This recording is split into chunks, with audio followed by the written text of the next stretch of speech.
Cinequiatría, el podcast que explora a tus personajes favoritos desde la perspectiva de la salud mental.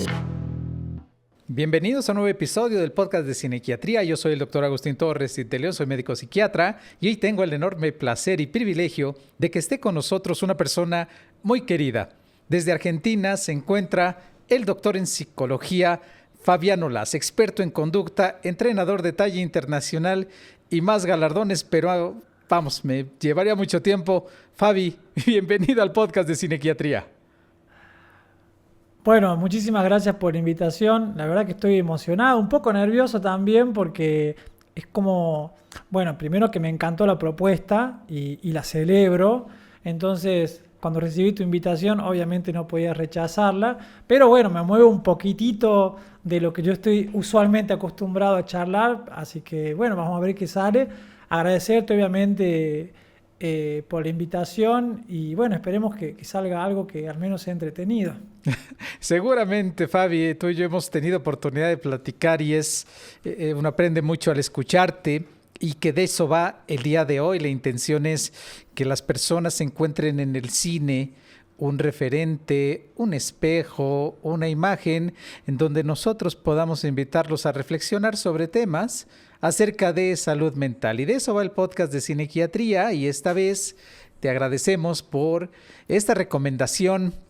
Vaya película, vaya trama, vaya tela de dónde cortar. Es una película que le podemos desde varios puntos de vista hacer una gran reflexión y antes de dar paso al análisis de la película, quería yo preguntarte qué fue para ti la película Frankenstein de Guillermo del Toro de 2025.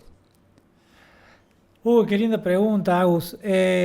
Bueno, primero que todo contextualizar, ¿no? Yo no me considero un cinéfilo en el sentido de estar todo el día viendo películas, pero sí soy un gran amante y creo que respeto muchísimo el trabajo de cineastas que realmente logran tocarte en algún punto que a veces es difícil de describir. Y me pasa con los músicos, me pasa con los directores de cine o con algunos escritores, en donde, de nuevo, yo no me considero un gran lector de literatura, por ejemplo, pero sí tengo esos libros, viste, que vos atesorás porque realmente parece que hubiesen sido escritos para vos.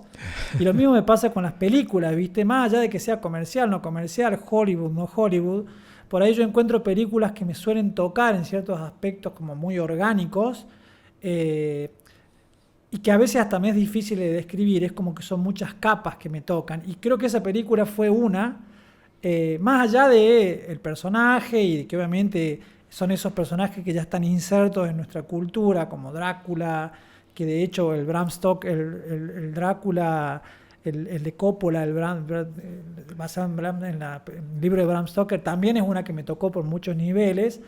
Creo que esta película es básicamente como una obra poética que logra tocar, aunque sea superficialmente, muchos aspectos de lo que yo considero una trama cultural inherente a la perspectiva del alienado, del incomprendido y del monstruo, ¿no? Que es como el personaje para Guillermo del Toro.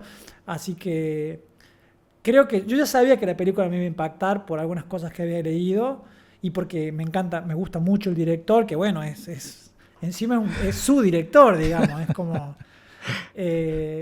perdón si lo hago extenso, pero de verdad yo creo que la película Fabi, me tocó en muchas fibras al mismo tiempo y sobre todo por esa poesía en torno al monstruo, que es algo que a mí siempre me apasionó. Extiéndete tanto como quieras, nos interesa mucho escucharte y al igual nosotros, más que expertos en estas áreas, de lo que sí sabemos es de la conducta, de lo que sí sabemos es de la influencia del ambiente, de lo que sí sabemos es desentrañar esos mitos, porque cuántas veces a una persona se puede considerar eso que acabas de describir, un monstruo, alguien de quien te tienes que alejar, ya sea por su apariencia, ya sea por su comportamiento, ya sea por la forma que tiene de hablar o cualquier otra característica, incluso que son ajenas a la persona, como el color de piel, y cómo hay todavía ese tipo de alejarse. Guillermo del Toro, bien dices, el director consentido seguramente de la mayoría de los mexicanos, donde ha tocado en cada una de sus obras a aquella persona que menos sería motivo de atención, como en La forma del agua, como en El laberinto del fauno, en fin. Y en Frankenstein logra hacer esto que estás describiendo, porque yo la tuve que ver 3 veces, te confieso, porque en la primera pues me maravillé, la vi únicamente como un espectador, me sorprendió, me pareció increíble ver estas 2 facetas de Víctor, que es el creador, y luego la versión del monstruo. Qué interesante. ¿Cómo puedes describir un hecho desde 2 perspectivas diferentes que te dan dos sentidos, dos significados? Ya hablaremos tú y yo esto en la psicología, cómo se traduce, cómo podemos ver que pues no hay un argumento verdadero por definición, sino que hay una experiencia y una vivencia. Fabi, quisiera yo comenzar por hablar de la primera parte de la película. A mí me conmovió mucho este niño, la relación con una mamá que mantenía, que lo cuidaba y lo protegía, y con la aparición de un padre. Que Fabi, ¿qué te parece esos primeros encuentros? Un médico de mucho prestigio, severo, agresivo, violento, que tenía unos comportamientos muy agresivos, muy violentos, diría yo, más que agresivos, hacia su hijo. Bueno, me gusta cómo lo está separando, porque en definitiva la película, viste que uno siempre, yo cuando era chico yo hablaba de Frankenstein y pensaba en el monstruo, digamos. Pero en realidad Frankenstein es el creador del monstruo. Y ya eso yo creo que muchas veces es también el logro de una obra literaria como la de Mary Shelley, que realmente logra, como yo te digo, tocarte en aspectos muy sutiles, porque esta ecuación entre el creador y el monstruo, en definitiva, que la película lo logra, es preguntarte quién era el monstruo. ¿Sí?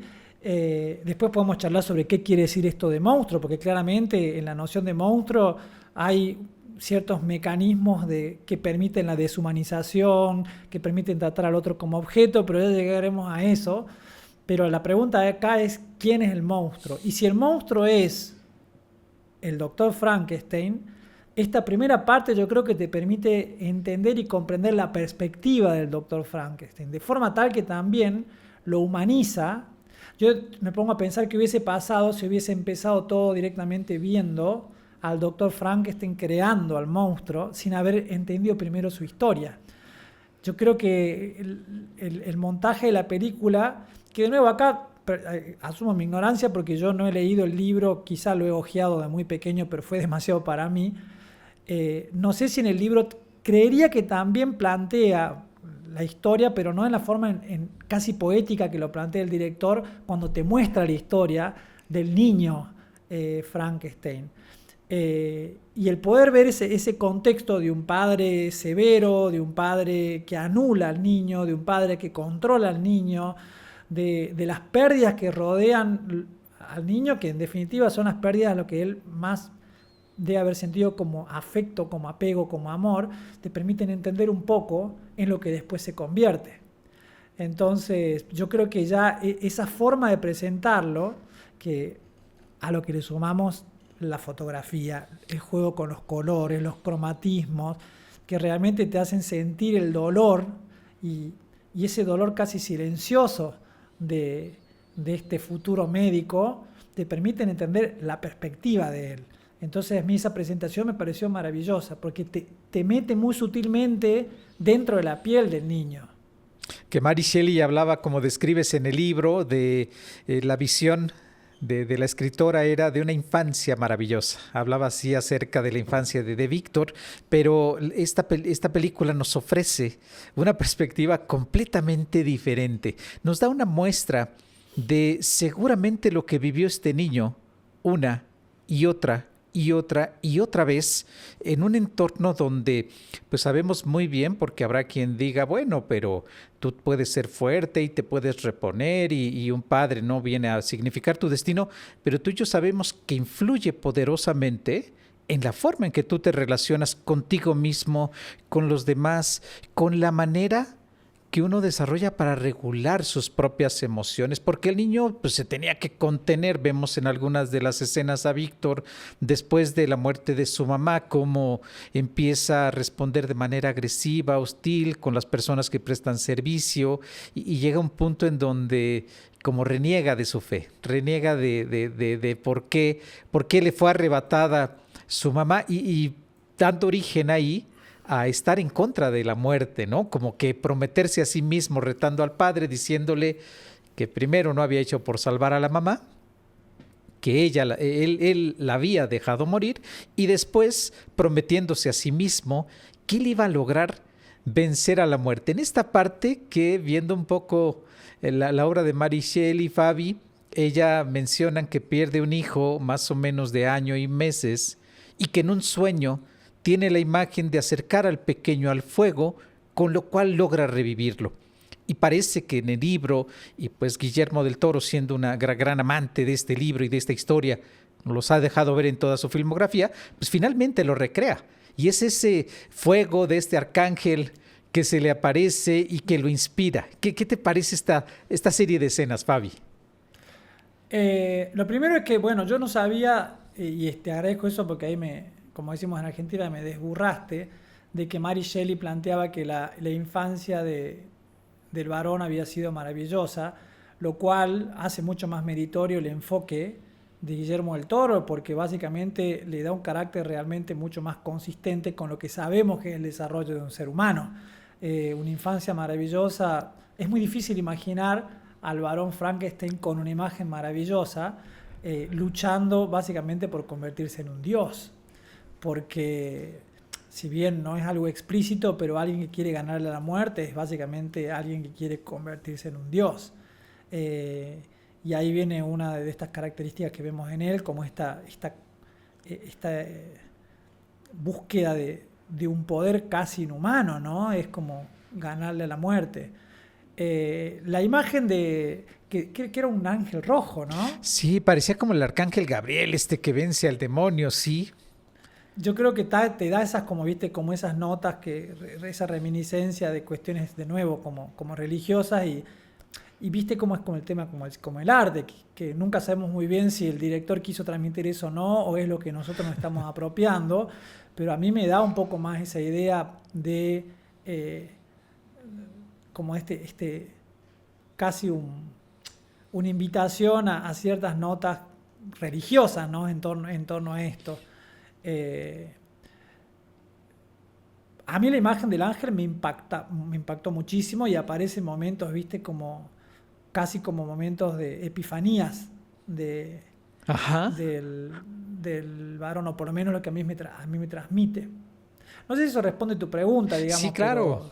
Sí, porque justo lo que vamos viendo, Fabi, es el desarrollo de la personalidad de Víctor, ¿no? Y las personas que nos ven y nos escuchan a veces llegan a pensar que uno nace de determinada manera, como programado para tener ciertos rasgos de personalidad. Si bien hay algunas teorías biológicas que nos hablan de cierta propensión, no cabe duda que el ambiente, que los estímulos, que quienes rodeamos a un infante, a un menor, de la manera en que nos comportamos con un menor, de la manera que lo castigamos, lo reprendemos, o lo contrario, lo felicitamos, lo alentamos y le celebramos ciertos comportamientos, eso va poco a poco encaminando a alguien a desarrollar, quizás y sin decir que es una etiqueta definitiva para el varón Frankenstein, para Víctor, decirles un sociópata narcisista y más calificativos que pudieran tener lugar, pero quizás en el colectivo a la gente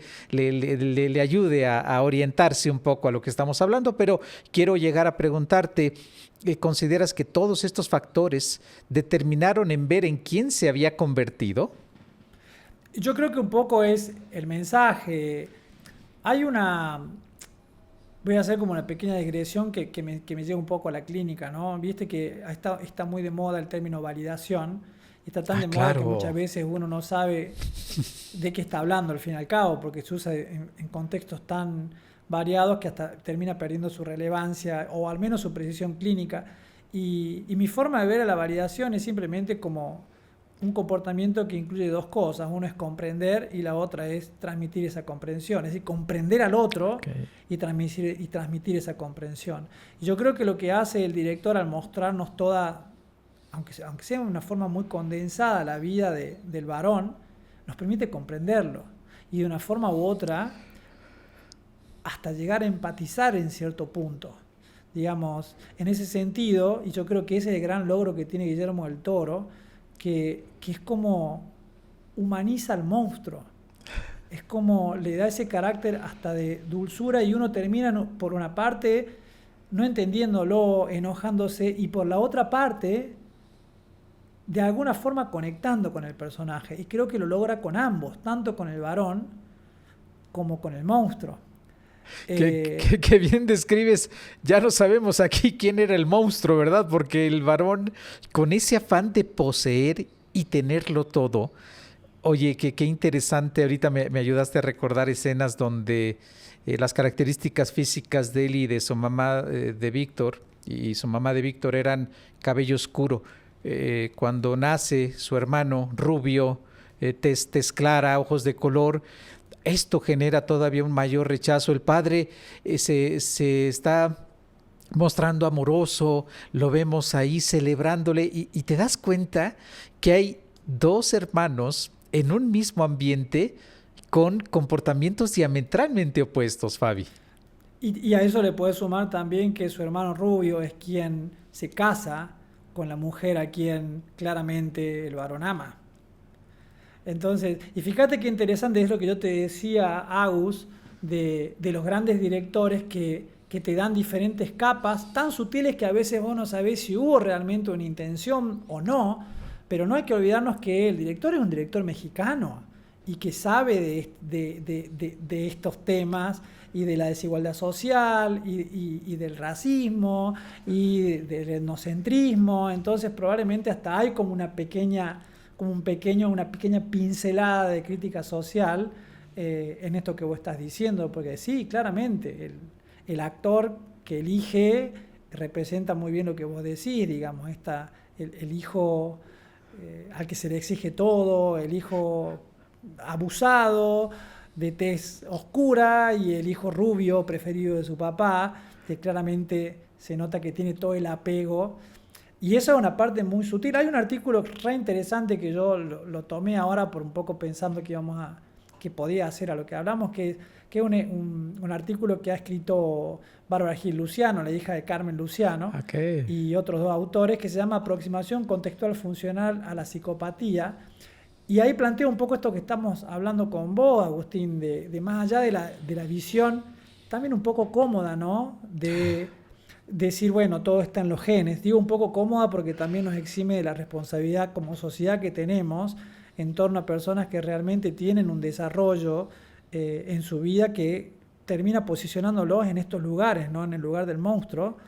Es bastante limitada si vos no ves lo que vos decís, ¿no? El factor ambiental. Y para lo que trabajamos en el conductismo, el factor ambiental es todo, básicamente. No estamos negando de que haya variables disposicionales y que no seamos organismos biológicos, pero en la trayectoria histórica de la persona uno puede muchas veces entender cómo llega a configurarse. Somos el resultado de una tormenta perfecta, creo que decía Marcia, y en general, al ver la trayectoria vital del varón, uno puede llegar a comprender en quién se ha convertido, ¿no?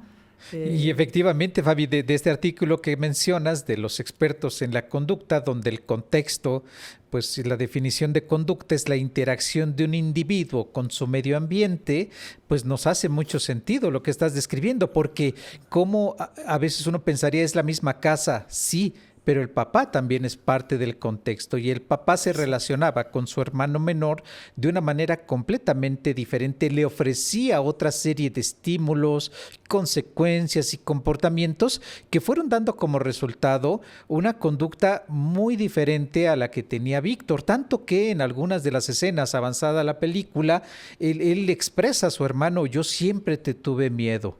y él hablaba acerca de logré callar tu voz con mi silencio. Qué interesante me parecía esa parte donde bien describes, uno no sabe si los directores son psicopatólogos, conductistas o algo con un don impresionante, observadores del comportamiento humano, ¿verdad? ¿Cómo le puede decir que el silencio del hermano, la ausencia, la distancia, porque veíamos que estaban distanciados, lograba callar la voz y entre más se alejaba de Víctor, más feliz era su hermano? Vemos de esta parte de las personas donde pues esta capacidad de quien tiene estas características que, como bien dices, de una manera simple, decir, es que es un sociópata, y no, espera, hay una serie de explicaciones. A lo mejor si el propio Víctor, como bien describes, no hubiera tenido estas cuestiones ambientales, otro hubiera sido su destino, Fabi.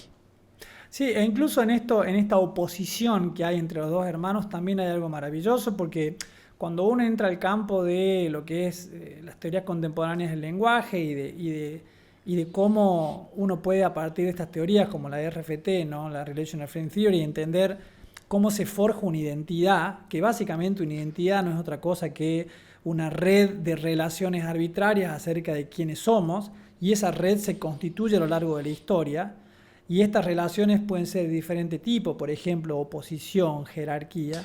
Esta oposición entre los dos hermanos claramente conlleva o trae aparejado la significación de Víctor como lo opuesto a su hermano. Y si su hermano era el querido, su hermano era el aceptado, su hermano era el amado, y él es lo opuesto a su hermano, hasta el tema de el hermano es el silencio y él es la voz que habla, eso también trae aparejado en cómo Víctor, esto lo estoy asumiendo yo, ¿no? Pero cómo él se ve a sí mismo. Él es el desclasado, él es el no aceptado, él es el no querido, él es el insuficiente, porque es lo opuesto a su hermano, que tenía todo el amor y la atención de su padre. Por derivación, uno puede pensar, ok, ¿cómo se había sentido Víctor siendo Víctor?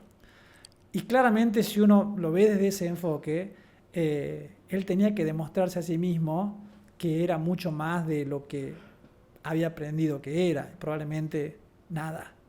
Y cierto, porque nada era suficiente para su padre. Así le recitara de memoria las partes anatómicas, los principios de la medicina, nunca era suficiente. Y sabes, me hiciste recordar, Fabi, cómo él se presenta en como tipo anfiteatro, clase magistral, estando frente a sus profesores que vienen a representar por equivalencia esas figuras de autoridad a las que él tiene que demostrarle, y lo hace de una manera que lo catalogan entre circense, que él mismo sabía que su acto iba a durar poco, pero iba a impactar lo suficiente, pero todo el tiempo contracorriente, todo el tiempo él mismo. Exacto. Quizás, como bien describes, no lo expresa y la película no daba ni siquiera para poder saberlo, pero en sus conductas vemos todo el tiempo superándose a sí mismo, mostrando todo este conocimiento, esta capacidad, y que había toda esta parte de complicidad de algunas figuras que se van acercando a él para que pues toda esta idea de la vida después de la muerte prosperara, y con todos estos guiños que nos describes, Fabi, pasando un poco a la historia que hizo llorar a mis hijas más de una vez, ¿no? Y volvieron a ver la película y lloraron desde la primera escena, donde pues esta parte personificando a un monstruo, ¿no? Que es lo que le llaman así, que es la creación de Víctor Frankenstein, y vamos viendo. Y sabemos, tú que amas a los perros, ¿no? Uno de tus perros fue parte de una referencia de un libro maravilloso que se lo recomendamos, que escribiste. Ay, se me olvidó el nombre de tu perro, lo tenía aquí. Blas. Las tormentas de Blas. Las tormentas de Blas. Y me hiciste recordar a Blas, porque finalmente el actor que interpreta al monstruo se basó en un perro labrador. Él buscó tener toda esta naturalidad. Lo logra increíblemente, ¿no? ¿Qué te parece, Fabi? ¿Qué me parece? ¿La actuación o qué me parece el personaje? Las dos cosas. Mira, para el personaje yo todavía lo estoy digiriendo, porque realmente logra... No sabía lo del perro labrador, porque vos sabés que a mí me tocó en algo muy interno, en la dulzura del monstruo encadenado y en la lealtad del monstruo encadenado con su creador. Sí, del Víctor. Sí. Es como que no podía hacer otra cosa, era todo para él. Y aún en el dolor, y aún yo creo que transmite esa lealtad que solamente la vemos en los animales, y particularmente en los perros, ¿no? Yo creo que sí, yo también lloré mucho con ese personaje. Es como, hay una dulzura detrás de esa inocencia y hay un dolor necesario detrás de la pérdida de esa inocencia, cuando él realmente empieza a conocer qué es el ser humano, que me parece poético, filosófico, real, ¿viste? Honesto, porque es un poco una crítica también que casi existencial, ¿no? De cómo esa inocencia termina siendo peligrosa y que la única forma de poder protegerse en un mundo que realmente para muchos es peligroso, porque los seres humanos, perdón, pero esta es mi postura, ¿no? Los seres humanos podemos ser totalmente crueles y peligrosos, como él encuentra la paz asumiendo que el ser humano es eso, y en esa pérdida de inocencia, de esa dulzura en su mirada, creo que es donde él puede empezar a encontrar la paz. Y vemos por momentos al propio Víctor recreando el maltrato del que fue objeto cuando está en esta parte de las como catacumbas, como la parte inferior de esta torre, donde sucede su creación con la misma vara.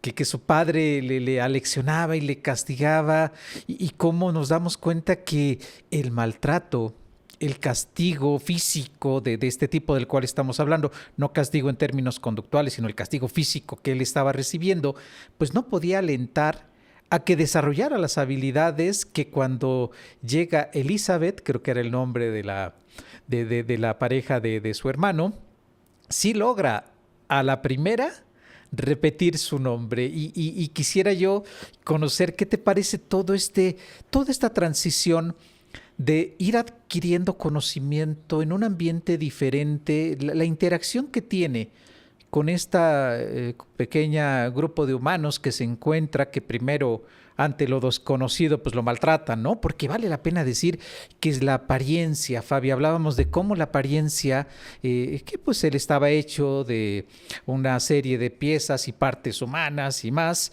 pero pues cómo guardaba esa dulzura, esa cara tan amorosa, esa cara que te enternecía, se te olvidaban las cicatrices y más que fueron muy bien logradas, cómo llega y encuentra estos ciervos, estos venados y no se alejan de él, se acercan a él. Te vas dando cuenta esta parte de cómo la conducta de alguien, los animales huyen de nosotros porque históricamente los maltratamos, ¿no? Y esta conducta de supervivencia aparece. Pero, ¿qué te parece toda esta transición y la interacción con el personaje que no ve, con este invidente? Híjole, no, con el anciano es abrumadora, es enternecedora, Fabi.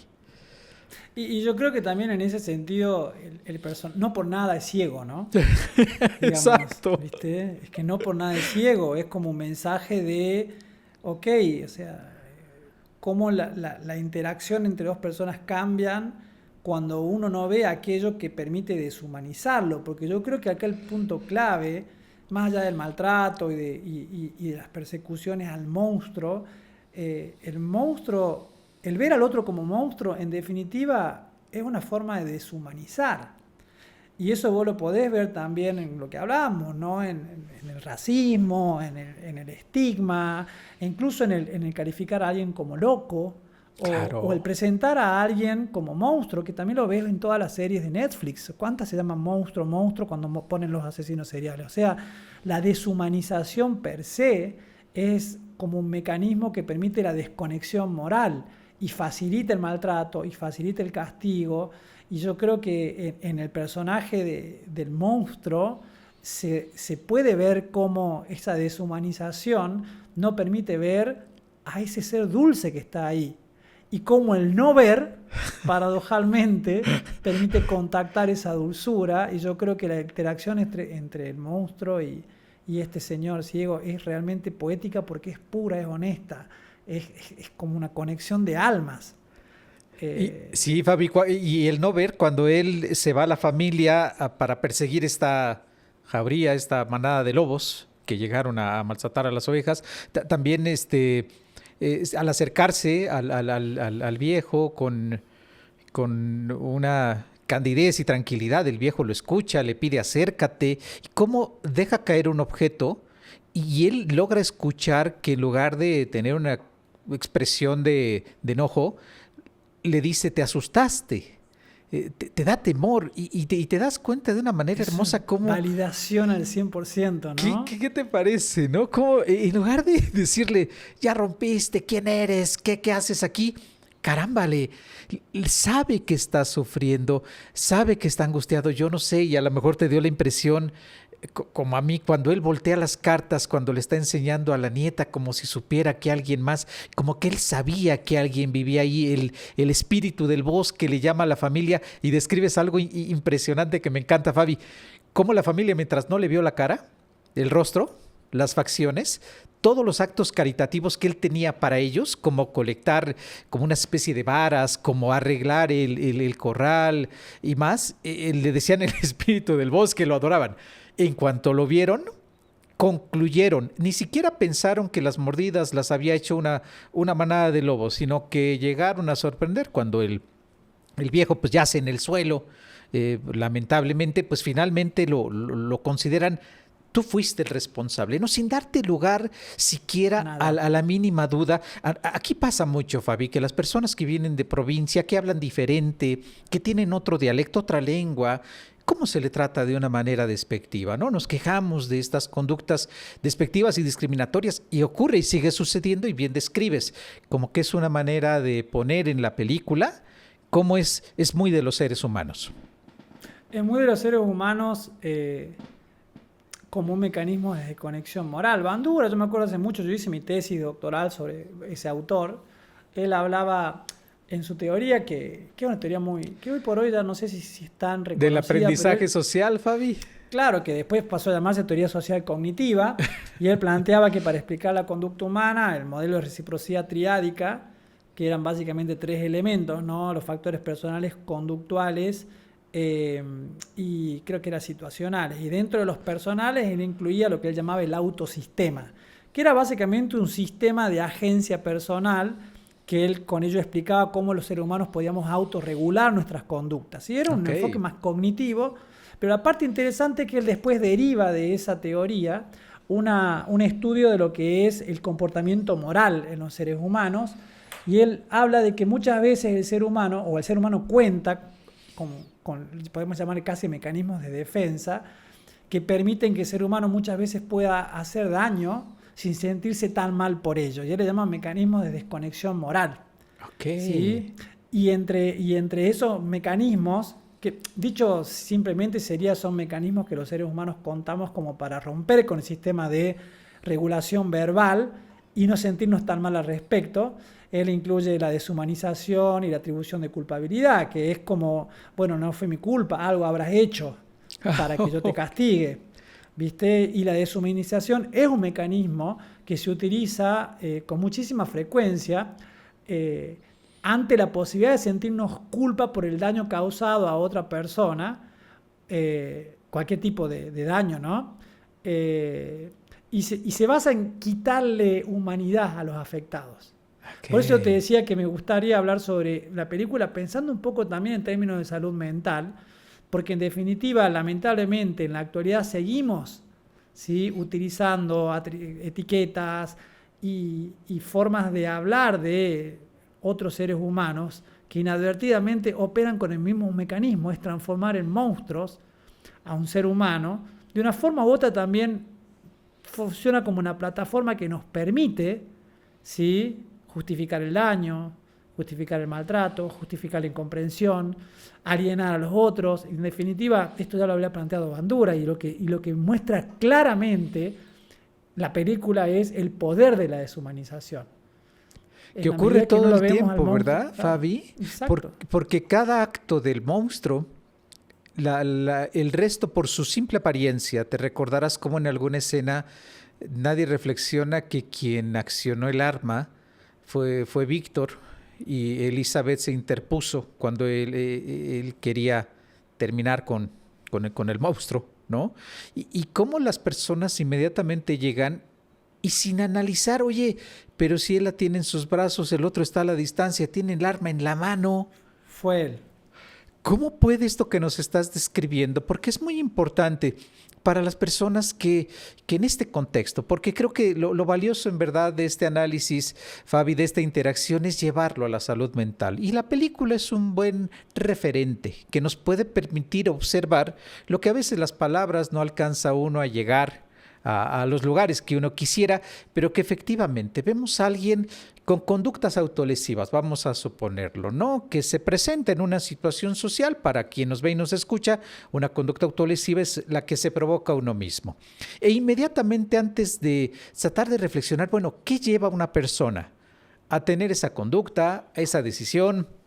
Es alejarte, ¿no? Y tienen que andar con manga larga y no pueden ir a playa, o si van a playa utilizan estos como buzos, estos como trajecitos de surfista para que le cubran completamente todas las partes de la piel, ¿no? Y cómo ese tipo de comportamiento ya lo calificamos, ya lo excluimos, ya le pusimos una señal, ya incluso concluimos qué tipo de personas, sin tener idea, que hoy sabemos bastante acerca de este tipo de comportamiento, que no es que yo lo quiera resumir de esta manera, pero que quien se provoca daño es para sentir alivio del dolor tan grande que está viviendo. Prefiere que le duela cortarse que lo que está sintiendo. ¿Cómo ves esto, Fabi? Yo creo que es tal cual lo que vos decís. Yo creo que en la persona que cubre sus cicatrices, básicamente el mensaje es una persona que sabe que no va a ser comprendida en su dolor. Y ahí viene también la incomprensión del propio dolor.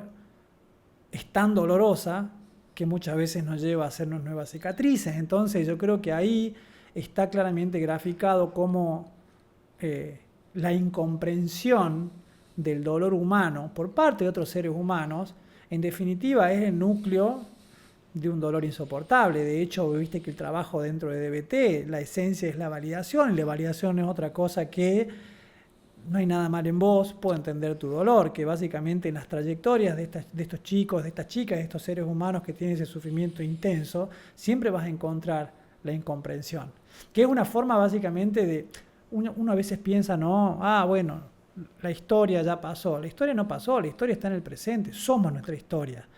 Y no necesariamente tenemos que hablar de un castigo físico. Las historias de invalidación traumática, que perfectamente podemos pensar en Víctor, en una historia de ese tipo, de negligencia, de abandono, en definitiva terminan dándonos significados acerca de quiénes somos y cómo los otros nos ven. Entonces, yo creo que detrás de todo ese dolor tan intenso que vemos, siempre hay la sensación de alienación e incomprensión, a tal punto que me avergüenza mostrar las cicatrices de mi dolor. Claro, entonces, Fabi, y es lo que hace el monstruo por primera vez cuando está expuesto al exterior, que sale por este canal de aguas y se cubre, ¿no? Porque estando descubierto... ¿Qué te parece? ¿No? Se cubre, se pone la capucha, luego se sube algo que cubre parte del rostro y él empieza a tener estos comportamientos porque para los otros, para quienes estamos alrededor, pues son objeto de como bien describes, de deshumanizar, de invalidar y que pues evidentemente la persona lo sabe. Tú dirías que en el ámbito clínico, Fabi, esto que estamos hablando tú y yo, tomando como referente la película de Frankenstein, podía reflejarse en lo que muchas veces genera los problemas por los cuales las personas van a consulta, ojalá cuando van, pero la mayoría no se anima a hacerlo. No sé si entendí bien la pregunta, si me la puedes reformular. Claro. Fabi, ¿tú crees que lo que estamos hablando tú y yo acerca de la invalidación, la deshumanización, la falta de comprensión, lo veas en el trabajo clínico, en tu quehacer cotidiano con frecuencia? Lo veo en dos partes de mi trabajo y uno me preocupa más que el otro. Lo veo en mis pacientes, porque, una persona, busquemos la lógica, ¿no? Una persona que paga para que otra persona le escuche, en definitiva es una persona que afuera de la sesión claramente no encuentra un espacio de comprensión, porque está pagando por comprensión. Entonces, el 99,9% de mis pacientes, con un margen de error de 0,01, son pacientes que llegan siendo ovejas negras. O sea, en alguna parte se sienten incomprendidos, se sienten no entendidos. Entonces, normalmente el terapeuta es uno de los últimos recursos, ¿no? Entonces, detrás de todos mis pacientes, y yo particularmente trabajo con pacientes con problemas de self o identidad o personalidad, como lo quieras llamar, está eso, está la historia. Por eso la metáfora de la oveja negra yo la uso siempre, porque en definitiva son ovejas negras que vienen buscando ser ovejas blancas. Y con el tiempo, el trabajo terapéutico es que se den cuenta que no pasa nada siendo ovejas negras, que no necesitan ser blancas y que el mundo está lleno de ovejas negras, digamos. Es como, pero en definitiva, la sensación de incomprensión, alienación, soledad, que la vemos claramente en el monstruo, e incluso la esperanza de que ese dolor se puede terminar y lo que se termina es la esperanza, forma parte de mis pacientes y claramente cuando vos conoces sus historias te das cuenta de que no podría ser de otra manera, ¿no? La parte que a mí más me preocupa, digo porque esto, bueno, son los pacientes, la parte que a mí más me preocupa es cómo esto se da también en los profesionales de la salud mental. ¿Sí? Es decir, la deshumanización también está presente en los profesionales de la salud mental. Profesionales de salud mental que hablan de relaciones tóxicas o de la persona tóxica o incluso que hablan de los psicópatas narcisistas. Yo he visto profesionales de la salud mental, especialistas en psicotrauma, que se denominan especialistas en psicotrauma, hablando de psicópatas narcisistas, cómo reconocer a un psicópata narcisista, y eso no es deshumanización. Claro. Y ojo, no estoy diciendo justificar las acciones de un ser humano que causa daño. Claro. Estoy diciendo comprender las acciones de un ser humano que causa daño es nuestra responsabilidad como profesionales de la salud mental. Y esto, el etiquetaje, y esto lo estoy llevando a un extremo, pero muchas veces también el hecho de no ver a la persona y ver a la TLP o al narcisista, no son formas de deshumanización o se pueden transformar en formas de deshumanización si perdemos de vista de que estamos utilizando simplemente etiquetas descriptivas. Entonces yo creo que sí, la respuesta es sí. En relación a mis pacientes no me preocupa tanto porque es mi trabajo ayudarles en todo caso, encontrar el ser humano que se esconde detrás de lo que ellos ven como un monstruo, o como alguien quebrado, o como alguien roto. Me preocupa más en los profesionales de la salud mental y sobre todo en los divulgadores. Vaya, Fabi, qué reflexión tan importante, porque se hace en el lenguaje de salud mental. Voy a tener una border, ¿no? Así deshumanizando por completo a la persona, quitándole todo ese derecho, y me hiciste pensar en el monstruo cuando quizá metafóricamente cada que quiere terminar con su vida no puede. Y quizá como muchos consultantes que llegan tratando de encontrar ese lugar y oportunidad de dejar de hacer lo que hacen, porque de alguna manera les genera sufrimiento, lo sabemos, lo tenemos claro, pero a ojos de las demás personas hay nada más esa deshumanización. Y es cierto, porque no puedo dejar de ser quien soy. ¿Qué te parece, Fabi? Lo que acabas de decir, ese detalle me dio un escalofrío, ¿no? Porque yo creo que ahí hay una maravillosa vuelta que le da Guillermo del Toro en la historia, porque según yo tengo entendido, el monstruo del libro de Mary Shelley sí puede morir. Este monstruo se regenera y no puede morir. Es como está condenado a vivir una vida de dolor y cuando lo dijiste como que sentí la experiencia y cuando lo conectaste con cómo se debe sentir o cómo se deben sentir nuestros pacientes o nosotros mismos en momentos de muchísimo dolor, yo creo que refleja esa gran ambivalencia que va en amar la vida y odiar la vida. Y la sensación de no poder salir de ahí, del monstruo, la verdad que cuando lo pusiste así fue como, qué desesperante.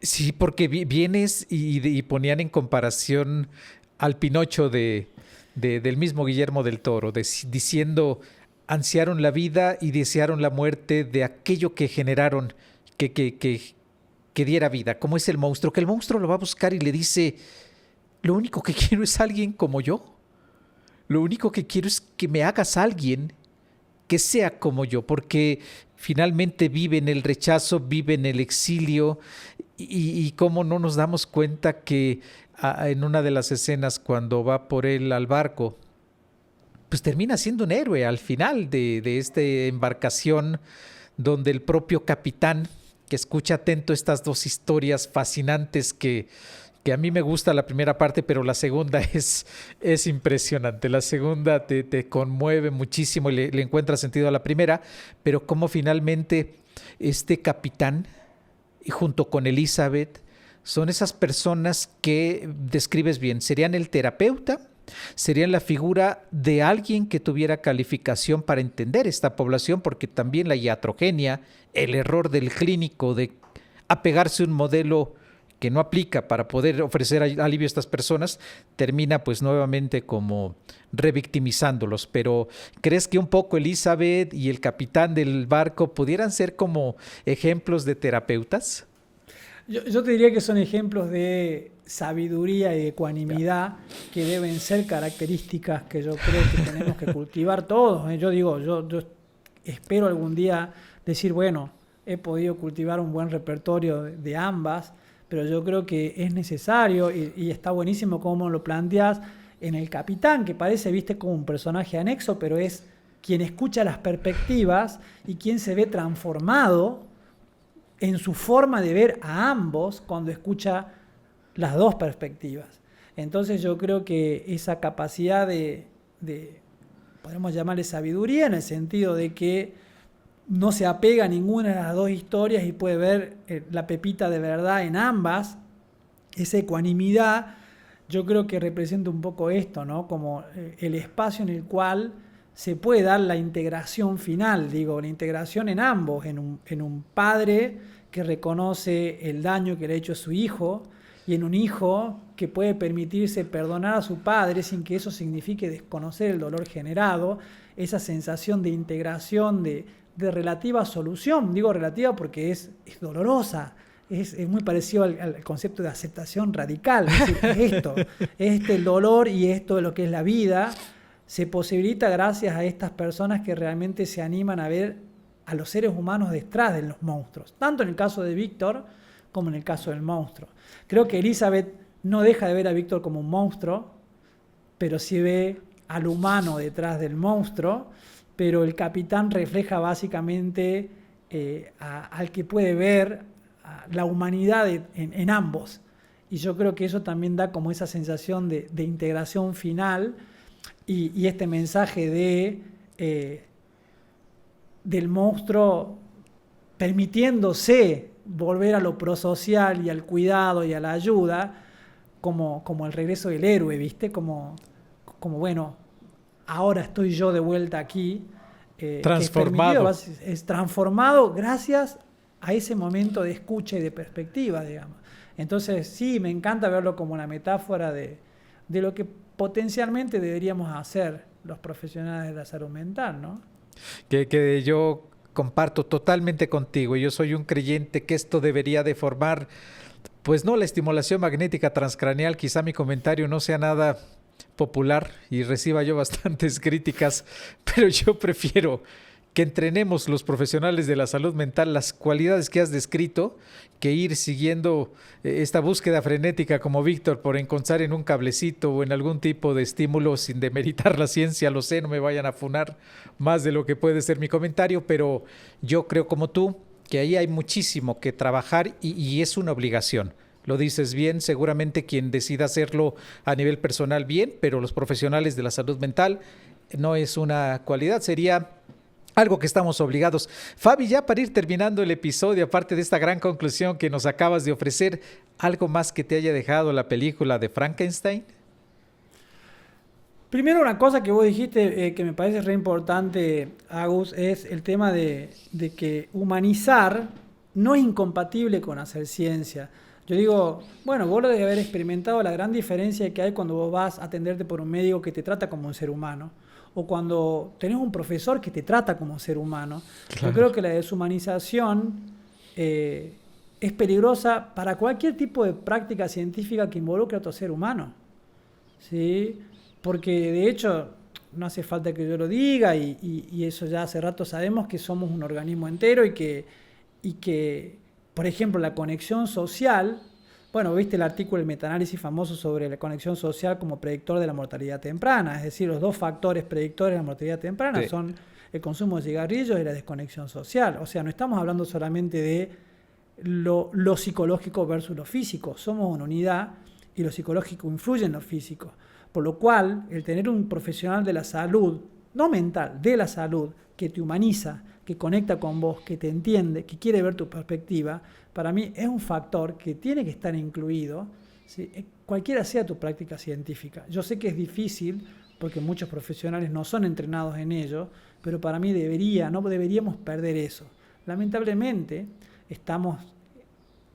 no sé cuál es nuestro futuro, Agustín, con los tiempos en que vivimos, y de hecho, fíjate qué interesante, porque el Frankenstein, en definitiva, el mensaje es una crítica a los peligros de la ciencia, hasta dónde puede llegar cuando la función de la ciencia ya no es simplemente facilitar la vida a los seres humanos, o en todo caso generar conocimiento útil.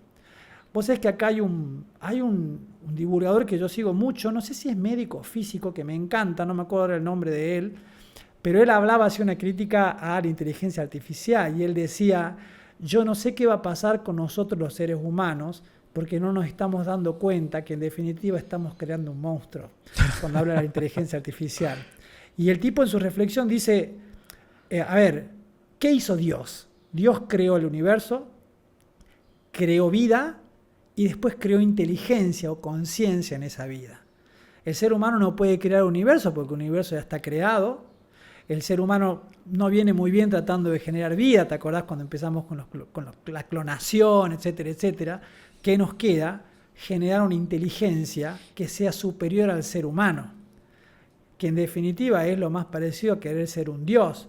Y él dice, ahora, la misión, y él lo plantea por un tipo muy conocedor de todo lo que es tecnología, dice, esa es la misión de ChatGPT. ChatGPT se ha planteado generar una inteligencia superior al ser humano.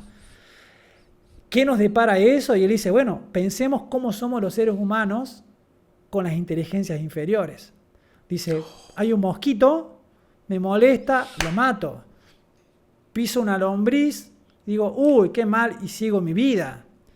Dice, y vos fíjate cuando vas acercándote a un perro ya es mucho más difícil porque lo vemos como mucho más cercano a nosotros y básicamente podemos conectar con él porque vemos la humanidad detrás de la inteligencia. Y hasta lo puedes ver en la película, cómo la relación del monstruo con su creador va cambiando en la medida que el monstruo va adquiriendo mayor capacidad intelectual. Entonces, esa parte a mí me dejó como diciendo, chao, es verdad, estamos queriendo generar o crear algo que nos puede destruir. Entonces yo creo que ese es lo último que me deja a mí también la película, esta, que tiene que ver también con esto que estuve escuchando de este señor, es mucho más fácil deshumanizar cuando el organismo no parece igualmente inteligente y nosotros estamos queriendo crear un monstruo que nos va a ver a nosotros como los organismos menos inteligentes. Entonces, en ese sentido, yo creo que el mensaje final ya del libro, si lo queremos llevar hasta este nivel de análisis, es increíble y es atemorizante en algún punto. Vamos a terminar en algún momento como el mosquito. Fabi, yo te agradezco mucho esta última reflexión y para la gente que quiera saber más de ti, conocerte, seguirte, ¿algún sitio que nos quieras compartir? Bueno, sí, yo soy presidente de Fundación CIPCO, que es un centro te diría que es en uno de los más antiguos, uno de los primeros centros de entrenamiento y difusión en terapia de conducta contextual en Argentina y quizá en Sudamérica, tengo el orgullo de decirlo, no me tiembla nada al decirlo. Hemos comenzado a trabajar hace ya 20 años en todo esto. Me acuerdo que en esa época éramos nosotros y Fundación Foro fue la primera hasta donde entiendo, y seguimos trabajando en pos de esto y de ir incorporando también nuevos abordajes vinculados a la terapia de conducta contextual y hoy por hoy trabajando palmo a palmo con el Instituto PBBT, porque hoy por hoy yo me dedico a PBBT, que es un trabajo conductual contextual orientado a la identidad y a la personalidad, por eso me apasionó el tema. Entonces me pueden encontrar ahí en la página y en el Instagram de Fundación Cipco, y de paso conocer la fundación. Y bueno, y después mis redes personales, están invitados, siempre me gusta tener amigos. Y bueno, soy profe también de la Universidad Nacional de Córdoba, solo que ahí no van a encontrar ningún sitio personal, así que si quieren conocer más lo que nosotros hacemos, lo que yo hago, yo creo que Fundación Cipco y sus redes sociales es el mejor lugar. Fabi, muchísimas gracias. Por favor, ya lo escucharon, no dejen de seguirlo. Fabi es mi maestro, ha sido mi maestro y siempre que lo escucho aprendo mucho de él y me deja tarea que revisar, no hay duda, con esta gran experiencia, Fabi. Nosotros damos por terminado el episodio. Recuerden, pueden seguirnos en Spotify, Amazon Music, Apple Podcast. También nos pueden ver y escuchar en el canal de YouTube de Cinequiatría. Querido Fabi, 1.000.000 de gracias por regalarnos tu tiempo. Nos va a encantar en algún otro momento tenerte nuevamente en el podcast. Cuando quieras, yo la verdad que me encanta lo que están haciendo, me parece súper creativo y la producción que veo que tienen, la verdad que es admirable, así que cuando quieras, Agus, y también recordar que hemos trabajado juntos también, ¿no? Y la verdad que he conocido a un profesional de primera línea, por lo cual las veces que me invites, aquí estaré. Mil gracias, Fabi. Cinequiatría, el podcast que explora a tus personajes favoritos desde la perspectiva de la salud mental.